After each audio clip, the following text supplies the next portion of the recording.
Sa ilalim ng madilim na langit, naglalakad si Miguel sa makitid at masukal na daan ng kabubatan. Bitbit niya ang isang sako ng buntot pagi, ang tanging bagay na sinasabing mabisang panangga laban sa aswang. Mula sa kanyang dasera, mahina ang liwanag na pilit sumusuot sa madilim at malalabay na sanga ng mga puno. Tahimik ang paligid, maliban sa mahinang tunog ng kuliglig at kaluskos ng mga dahon sa hangin. Pero sa isang iglap, ang katahimikan ay napalitan ng isang malamig na pag-ihip ng hangin. May narinig siyang mahihinang yapak sa likuran, 1, 2, 3. Mabilis na bumilis ang tibok ng kanyang puso. Hindi siya nag-iisa. Napahinto siya, pilit na pinakikiramdaman ang paligid. Dahan-dahang lumingalinga, pero wala siyang makita. Ngunit naramdaman niyang may aninong gumagalaw sa pagitan ng mga puno. Hindi ito pangkaraniwang nilalang, mahaba, payat, at tila lumulutang sa lupa. Isang malamig na hangin ang dumaan sa kanyang batok, dahilan upang kumilabot ang kanyang balat. Muling dumagundong ang kanyang dibdib. Hindi niya alam kung dapat ba siyang tumakbo o humarap sa anino sa dilim. Huminga siya ng malalim, pilit na nilalabanan ang takot. Binuksan niya ang kanyang sako at hinugot ang isang buntot pagi. Mahigpit niya itong hinawakan, tila yun na lang ang kanyang tanging proteksyon. Kung lalapit ka hindi ako magdadalawang isip gamitin to, bulong niya sa sarili. At sa isang iglap, isang malakas na hangin ang dumaan, kasabay ng paggalaw ng mga dahon. Sa harapan niya, may lumitaw na isang pares ng nagliliwanag na mata sa dilim, mga matang gutom at nakatitig sa kanya. At bago pa siya makagalaw, isang halakhak ang umalingaw-ngaw sa buong kagubatan, hindi normal, hindi pangkaraniwan. At doon niya napagtanto hindi na siya makakauwi ng ligtas ngayong gabi. Sa isang maliit na baryo na natatakpan ng makakapal na puno at matataas na damo, nakatira si Miguel, isang batang 12 anyos na matagal nang namumuhay sa hirap. Kahit na mahirap ang buhay, hindi siya kailanman nawalan ng pag-asa. Mula pa noong siya ay 7 taong gulang, natuto na siyang maghanap buhay upang matulungan ang kanyang ina, na isang mananahi, at ang kanyang nakababatang kapatid na madalas magkasakit. Isa sa mga kakaibang bagay na kanyang ibinebenta sa palengke ay ang buntot pagi, isang bagay na ayon sa mga matatanda ay may kapangyarihang panlaban sa mga aswang. Ang buntot pagi ay matigas, matulis, at matibay, sinasabing kapag inihampas ito sa isang aswang, nasasaktan sila at hindi na makakabalik sa kanilang anyo bilang tao. Sa baryo nila, marami ang bumibili nito upang gawing pangdepensa sa kanilang mga bahay o kaya naman ay dalhin bilang proteksyon sa gabi. Hindi madali para kay Miguel ang buhay bilang isang batang tindero. Noong una, tinutulungan siya ng kanyang tiyuhin na isang mangingisda. Tuwing madaling araw, sumasama siya sa dagat upang manghuli ng pagi. Kapag may nahuli na, tinatanggal nila ang buntot nito at ibinebenta bilang panlaban sa masasamang nilalang. Minsan, may mga bumibili rin ng karne ng pagi, ngunit mas kilala ang buntot nito bilang anting-anting o sandata. Sa murang edad, natutunan na ni Miguel kung paano magtinda, makipagtawaran, at humarap sa iba't ibang klase ng tao. May mga mababait na bumibili sa kanya, pero meron ding mapagsamantala na gusto siyang dayain sa presyo. Pero kahit bata pa lang siya, matalas na ang kanyang isip. Alam niya kung paano ipaglaban ang kanyang produkto, lalo na't ito ang bumubuhay sa kanilang pamilya. Sa baryo nila, maraming matatanda ang nagsasabing ang buntot pagi ay isang mabisang sandata laban sa mga aswang. Ayon sa mga alamat, kapag tinamaan ng isang aswang ng buntot pagi, hindi ito makakagalaw ng ilang minuto, na nagiging sapat na oras upang makatakas ang biktima. May ilan ding naniniwala na kung isasabit ang buntot pagi sa pintuan o bintana, hindi makakalapit ang mga aswang sa bahay. Dahil dito, madalas bumibili ang mga residente ng baryo kay Miguel. May ilan sa kanila na kinikilabutan tuwing nakakarinig ng kwento tungkol sa mga aswang na umaatake sa gabi. Minsan, may mga taong biglang nawawala at hindi na muling natatagpuan. Ang ilan ay nakikita na lamang sa gilid ng gubat, walang buhay at mistulang kinain ang kanilang laman. Sa kabila ng takot ng mga tao, si Miguel ay patuloy sa kanyang trabaho, dahil alam niyang ito ang kanyang paraan upang mabuhay. Bagamat nasanay na siya sa ganitong pamumuhay, may malalim ding pangarap si Miguel. Gusto niyang makapag-aral at magkaroon ng isang mas magandang buhay. Hindi niya gustong habang buhay ay magtinda na lamang ng buntot pagi. Nangangarap siyang maging isang mangingisda tulad ng kanyang tiyuhin o di kaya'y isang negosyante na mas malaki ang kita. Ngunit hindi niya alam na sa paglipas ng mga araw, may isang pangyayaring magpapabago sa kanyang pananaw sa buhay, isang gabing puno ng takot at katotohanan tungkol sa baryo ng mga aswang. Ang baryo ni Miguel ay isang tahimik ngunit misteryosong lugar na nasa gitna ng isang malawak na kagubatan. Sa umaga, ito ay parang isang pangkaraniwang baryo, may mga matatandang nakaupo sa harap ng kanilang bahay, may mga batang naglalaro sa kalsada, at may mga tindera sa palengke na abala sa kanilang paninda. Ngunit pagsapit ng dilim, ang baryo ay biglang nagbabago. Ang misteryo ng baryo sa baryong ito, may isang hindi maipaliwanag na kasunduan ang mga tao, bawal lumabas kapag lumubog na ang araw. Kapag dapit hapon na, makikita mong isa-isa nang nagsasara ang mga tindahan. Ang mga tao ay nagmamadaling umuwi at ang mga pintuan ay isa-isang nakakandado. Maging ang simbahan ng baryo ay maagang nagsasara, at ang kampana ay huling tumutunog bago pa man mag-alas 6 ng gabi. Ayon sa matatanda, hindi pangkaraniwan ang lugar na ito. May mga gabi kung saan may maririnig kang kakaibang tunog mula sa kagubatan, mga pagaspas ng pakpak na hindi mo alam kung ibon ba o kung ano. May mga alingawngaw ng iyak o sigaw sa malalayong bahagi ng baryo. At kung minsan ay may malalaking anino na gumagalaw sa likod ng mga puno. Ang takot ng mga tao lahat ng taga-baryo ay may kanikanyang kwento tungkol sa aswang. May ilan na nagsasabi na minsan na silang hinabol ng isang malaking nilalang na may mahahabang kuko at pulang mata. May mga nawalan ng alagang hayop, mga baboy, manok, at kambing na bigla na lamang nawawala o natatagpo ang walang laman ang katawan. Pero ang pinakanakakatakot na kwento ay tungkol sa mga taong nawawala. Minsan, may isang matandang babae na hindi na nakauwi matapos pumunta sa bahay ng kanyang anak sa kabilang baryo. May isa ring batang lalaki na natulog sa kanilang bahay, ngunit kinabukasan, wala na ito sa kanyang higaan. Ang natira na lamang ay ang kanyang kumot at ilang patak ng dugo sa sahig. Dahil sa takot, ang mga tao ay naglagay ng mga bawang sa kanilang bintana, nagbitin ng buntot pagi sa pinto, at palaging may dalang asin sa kanilang bulsa. Sa kabila ng lahat ng ito, hindi pa rin nila maiwasang mangamba tuwing dumarating ang gabi. Ang kakaibang gabi ni Miguel sa kabila ng takot ng mga tao, si Miguel ay walang magagawa kundi magpatuloy sa kanyang trabaho. Tuwing umaga, siya ay nagtitinda ng buntot pagi sa palengke.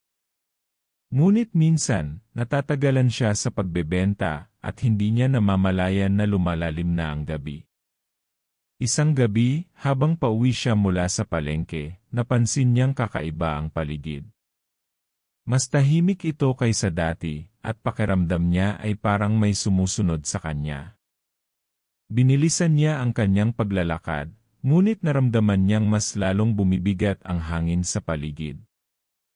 Nang siya ay nasa halos kalagitnaan ng kanyang daan pauwi, may narinig siyang mahina, ngunit nakakatakot na tunog, isang tila mabagal na paghinga, na parang nagmumula sa likod niya.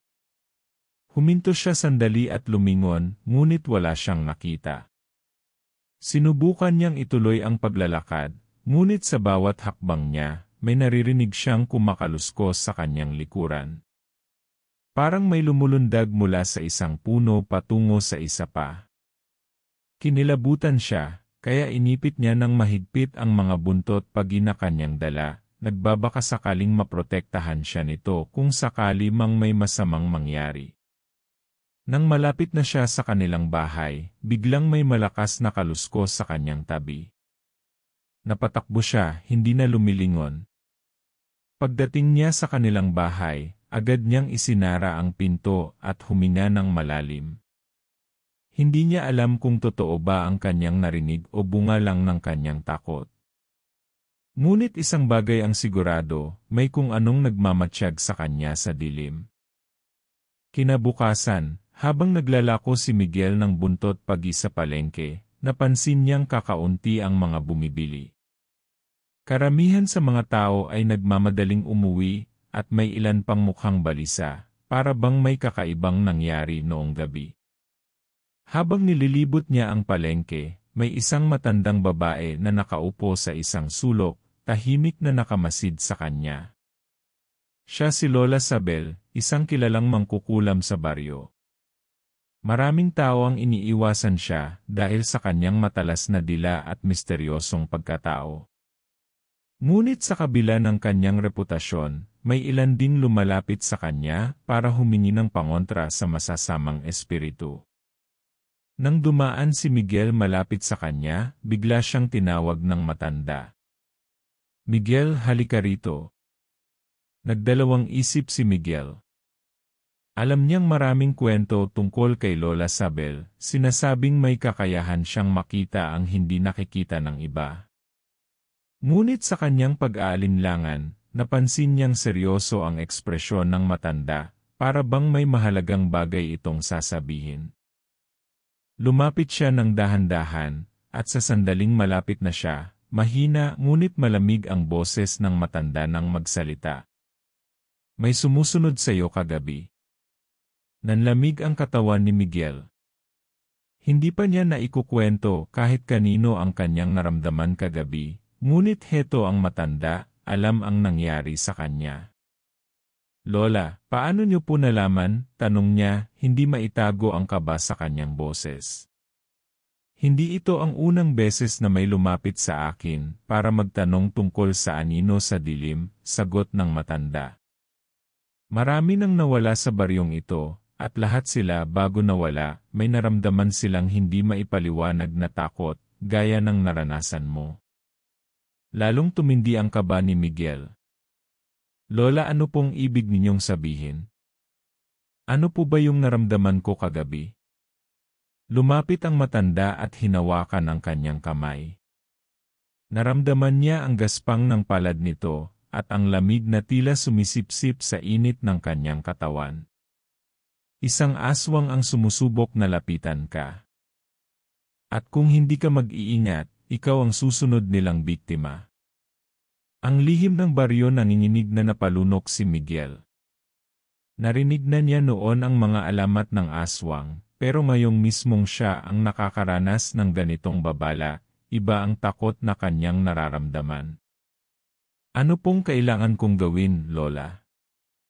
Muling tumingin ng malalim si Lola Sabel sa kanya. "Huwag kang lalabas sa hating gabi. Lalo na kung may dala kang buntot pagi." Naguluhan si Miguel. Hindi ba't ang buntot pagi ang siyang panlaban sa aswang? Bakit niya ito dapat iwasan sa gabi? "Pero Lola, hindi ba dapat proteksyon ko ang buntot pagi?" "Tama ka," sagot ni Lola Sabel. "Pero may ilang aswang na natutunan ng iwasan ito. Kapag alam nilang may dala ka nito, mas lalo kanilang pag-initan. May ilan sa kanila na hindi basta-basta tinatablan ng buntot pagi." Napaisip si Miguel. Ibig sabihin ba nito, hindi naligtas ang kanyang ginagawa? Kung ganun, paano na ang kanyang hanap buhay? Kung gusto mong mabuhay, Miguel, huwag mong hayaang makuha nila ang iyong amoy. Ang pangamba ni Miguel sa buong araw, hindi na maalis sa isip ni Miguel ang babala ng matanda. Gusto niyang ituring itong isang kathang-isip lamang, pero hindi niya maalis ang takot na kanyang naramdaman kagabi. Habang papauwi siya sa hapon, muli niyang naramdaman ang bigat ng hangin sa paligid. Parang may malamig na presensya sa likod niya, ngunit sa tuwing lilingon siya, wala siyang nakikita. Nang makarating siya sa kanilang bahay, agad niyang isinara ang lahat ng bintana at inilagay ang mga buntot pagi malapit sa kanilang pintuan. Alam niyang dapat siyang mag-ingat. Hindi pa niya alam kung ano ang kanyang gagawin, pero isang bagay ang sigurado, hindi siya dapat lumabas sa gabi. O kaya naman baka huli na ang lahat. Sa sumunod na mga araw, sinunod ni Miguel ang babala ni Lola Sabel. Hindi siya lumalabas pagsapit ng dilim at maaga siyang umuwi mula sa palengke.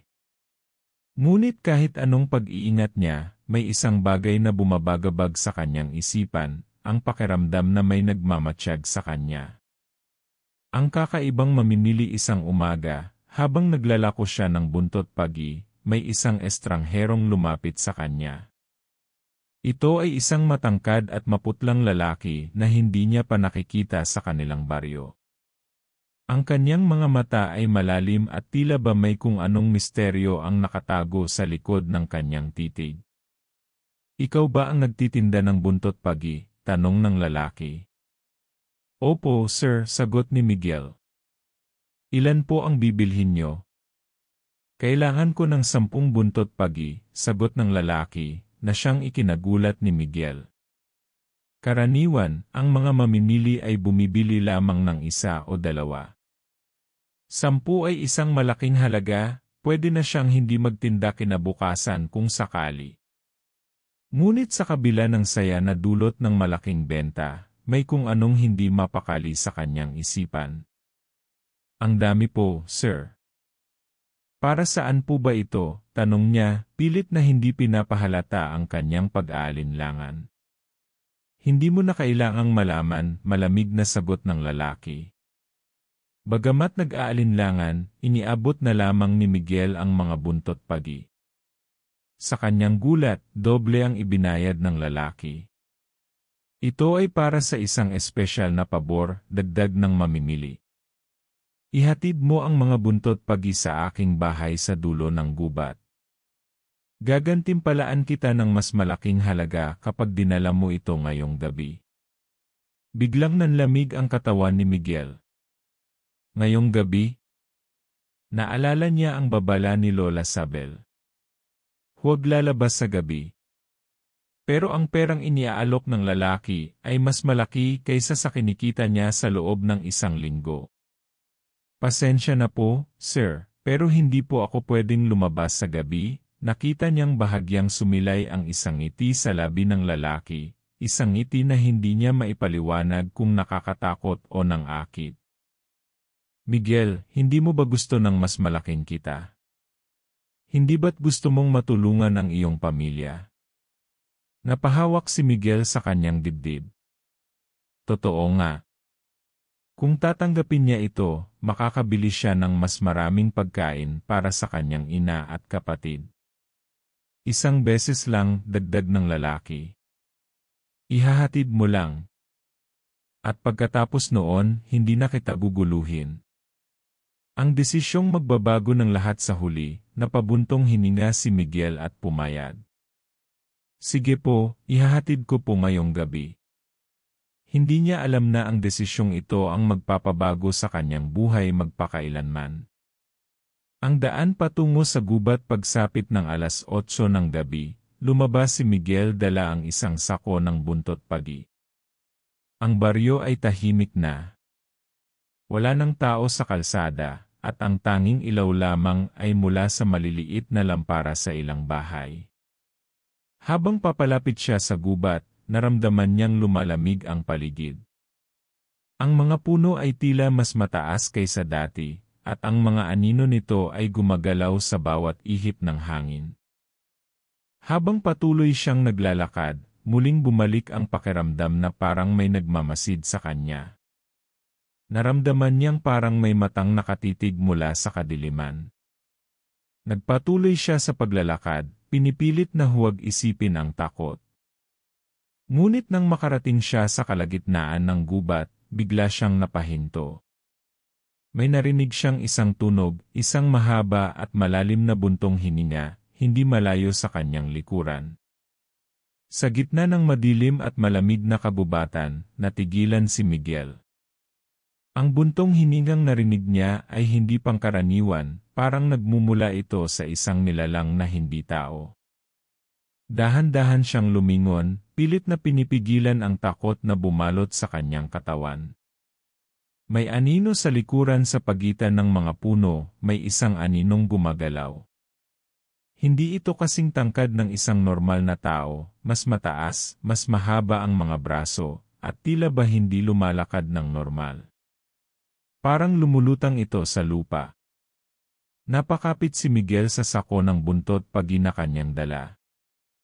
Alam niyang maaaring ito na ang sinasabi ni Lola Sabel. Huwag mong hayaang makuha nila ang iyong amoy, pero paano niya yon magagawa kung nasa gubat na siya, nag-iisa, at may isang nilalang na nakamasid sa kanya. Ang kakaibang tunog habang dahan-dahan siyang humahakbang paatras, may narinig siyang isa pang tunog, isang tila pagkaladkad ng mahahabang kuko sa kahoy. Nagsimula nang bumilis ang tibok ng kanyang puso. At doon niya napansin, hindi lang iisa ang aninong gumagalaw sa paligid. Sa magkabilang gilid ng daan, sa likod ng matataas na damo, may iba pang hugis na gumagalaw sa dilim. Para bang hindi lang isang pares ng mata ang nakatitig sa kanya, kundi marami. Takbo o harapin? Alam niyang kung tatakbo siya ng basta-basta, maaaring habulin siya ng mga ito. Pero kung mananatili siyang nakatayo, baka lalo siyang lapitan. Pinag-isipan niyang mabuti ang kanyang susunod na gagawin.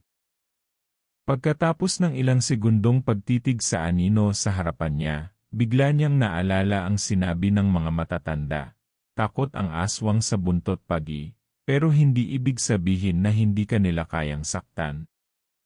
Huminga siya ng malalim at dahan-dahang binuksan ang sako. Kinuha niya ang pinakamahaba at pinakamatigas na buntot pag inadala niya, saka ito hinawakan ng mahigpit. Kung lalapit kayo, bulong niya, kahit nanginginig ang kanyang tinig, hindi ako magdadalawang isip gamitin ito. Sa sandaling iyon, nagkaroon ng katahimikan. Parang nakikiramdam ang mga anino, hindi sigurado kung dapat ba silang umatake. At pagkatapos ng ilang segundo, nagsimula silang umatras, unti-unti, hanggang sa mawala sila sa dilim. Ang lalaking naghihintay hindi na nag-aksaya ng oras si Miguel at nagpatuloy sa kanyang paglalakad. Kahit nanginginig pa rin siya sa takot, kailangan niyang matapos ang kanyang misyon. Pagdating niya sa dulo ng daan, nakita niya ang isang maliit na kubo na may kaunting ilaw sa loob. Sa harapan nito, nakatayo ang lalaking bumili ng buntot pagi sa kanya kanina. Magaling, Miguel, sabi ng lalaki, nakangiti.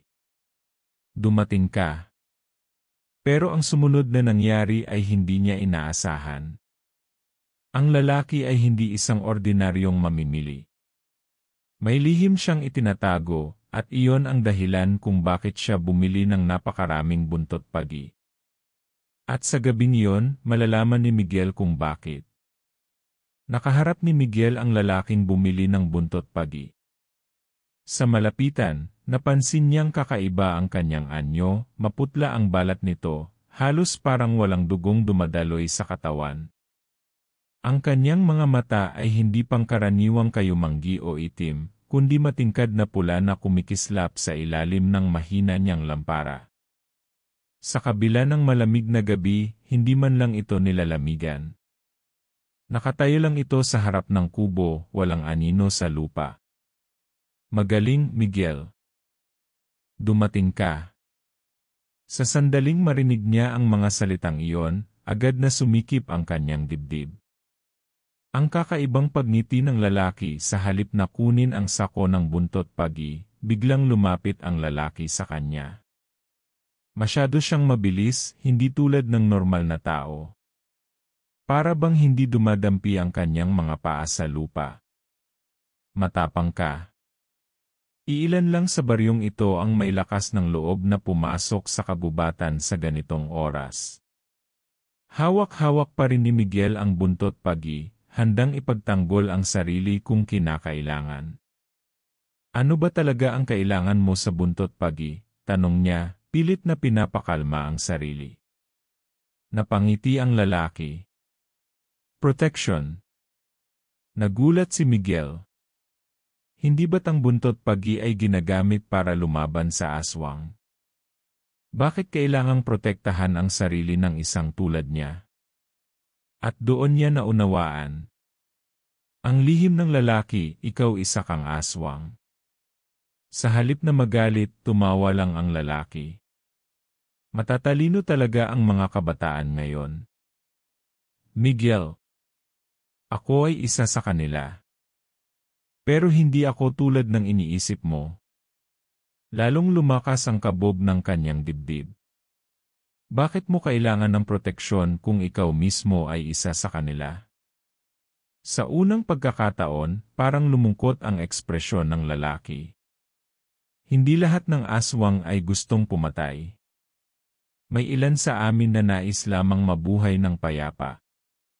Ang dalawang uri ng aswang mula sa kwento ng lalaki, nalaman ni Miguel na may dalawang uri ng aswang. Ang mga aswang na nanghuhuli ng tao, sila ang madalas makita sa alamat.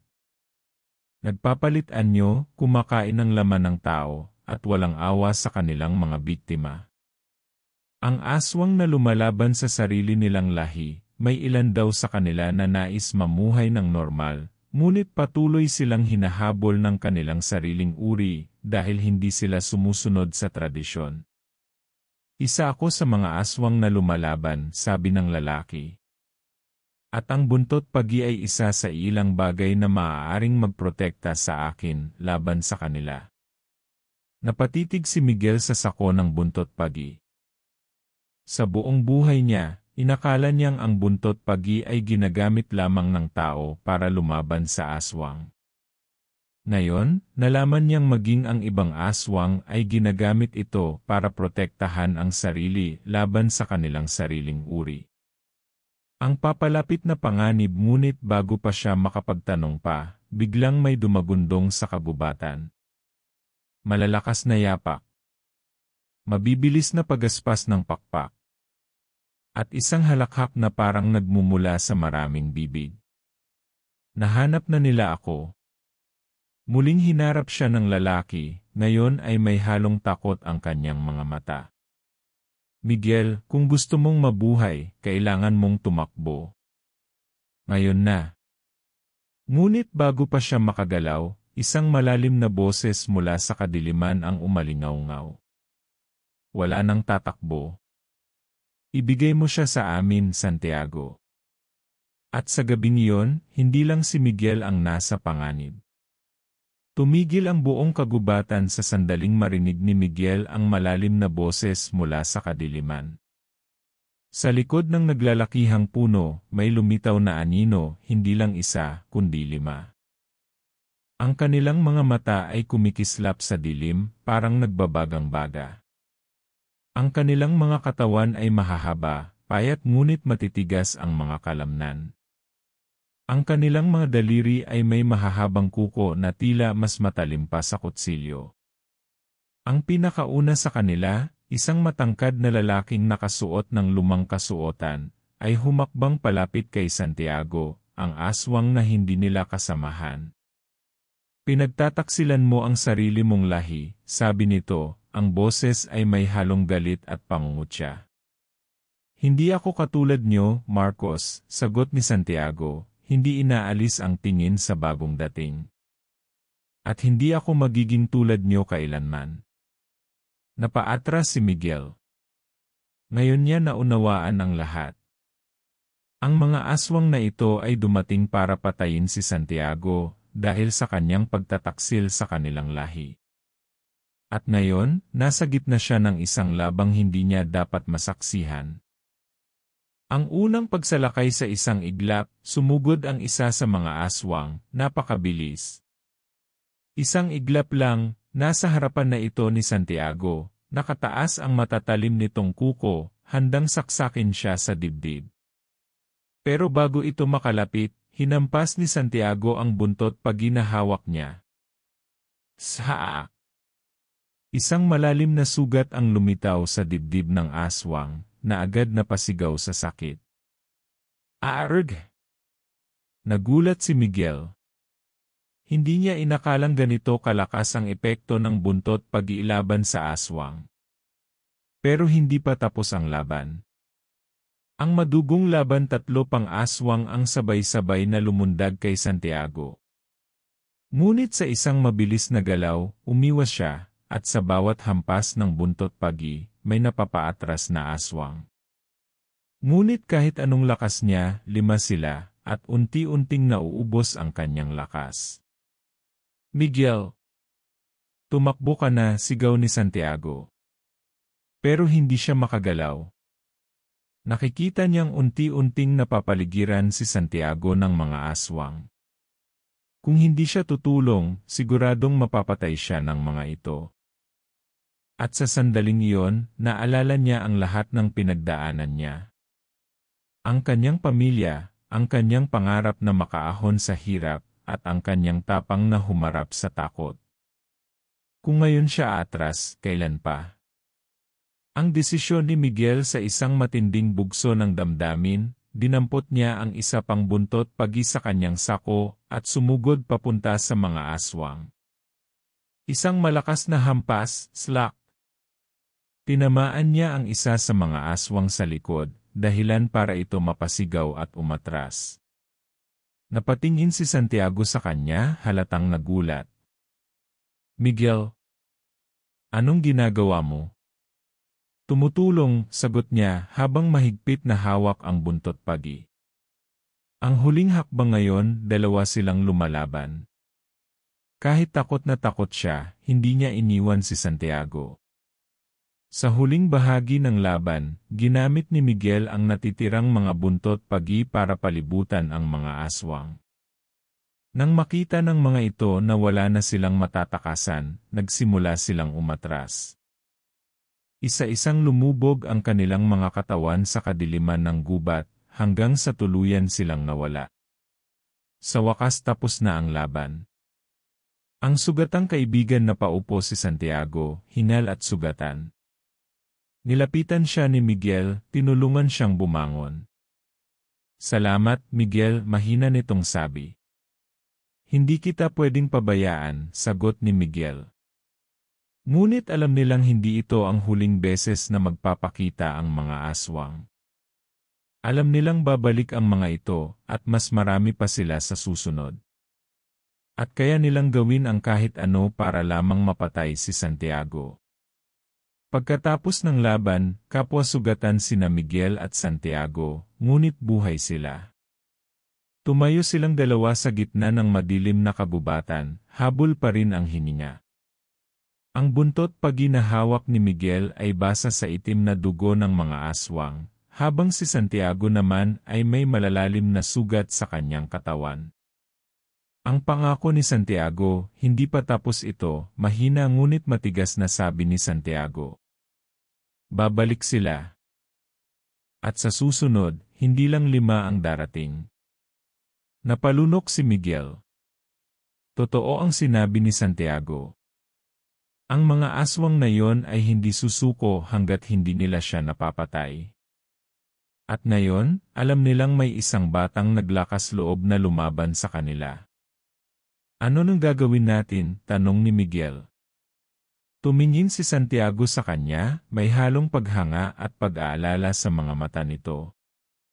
Ikaw, Miguel, handa ka bang ipagtanggol ang baryong ito? Ang desisyong magbabago ng lahat, hindi agad nakasagot si Miguel. Noong una, iniisip lang niya kung paano siya makakaligtas. Pero ngayon, alam niyang hindi lang siya ang nasa panganib, pati ang kanyang ina, ang kanyang nakababatang kapatid, at lahat ng nakatira sa baryo. Kung hindi siya lalaban, sino ang magtatanggol sa kanila? Muli niyang hinigpitan ang hawak sa buntot pagi. Handa ako. Ngumiti si Santiago. Kung ganoon, kailangan mong matuto pa. Ang pagsasanay ni Miguel sa sumunod na mga linggo, lihim na tinuruan ni Santiago si Miguel kung paano lumaban sa mga aswang. Tinuruan siya kung paano gumamit ng buntot pagi ng mas mabilis at mas epektibo, paano makilala ang isang aswang kahit nakatago ito bilang tao, at kung paano maghanda para sa isang laban. Pinag-aralan din ni Miguel ang mga sinaunang kaalaman tungkol sa aswang mula kay Lola Sabel, na hindi na nagulat nang malaman ang kanyang ginagawa. Matagal ko nang alam na ikaw ang may kakayahang ipagtanggol ang baryong ito, sabi ni Lola Sabel. Ang dugo ng isang mandirigma ay nasa iyo. Hindi maintindihan ni Miguel ang ibig sabihin nito, ngunit alam niyang ito na ang kanyang bagong misyon. Ang unang pagsubok isang gabi, habang nasa palengke, may napansin siyang isang estranghero, isang matandang babae na may matalim na tingin, nakamasid sa kanya mula sa malayo. Napansin niyang hindi gumagalaw ang anino nito sa tama nitong direksyon. Agad siyang napahawak sa kanyang buntot pagi. Nagsimula na sila, bulong niya sa sarili. At doon niya naunawaan, hindi na siya basta batang nagtitinda ng buntot pagi. Siya na ngayon ang bagong bantay ng baryo laban sa mga aswang.